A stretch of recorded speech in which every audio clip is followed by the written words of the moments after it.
Kita ke kabar lainnya, pemirsa, sepeda motor terlibat adu banteng dengan minibus di Jalan Poros Kecamatan Bantimurung, Kabupaten Maros, Sulawesi Selatan.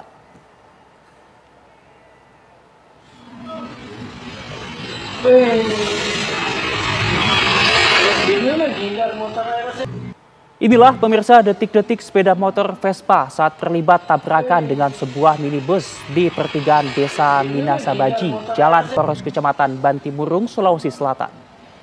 Minibus yang dikemudikan oleh seorang mahasiswi ini hendak berbelok ke kanan menuju jembatan. Namun dari arah berlawanan, tiba-tiba sepeda tidak sempat mengerem hingga keduanya terlibat adu banteng. Kedua kendaraan mengalami kerusakan yang berat. Adapun pengendara motor yang sempat terjungkal ke aspal mengalami luka ringan. Sementara pengemudi minibus hanya mengalami syok. Kecelakaan ini pemirsa telah ditangani oleh unit Gakum Polres Maros. Dua belah pihak pun bersepakat untuk berdamai.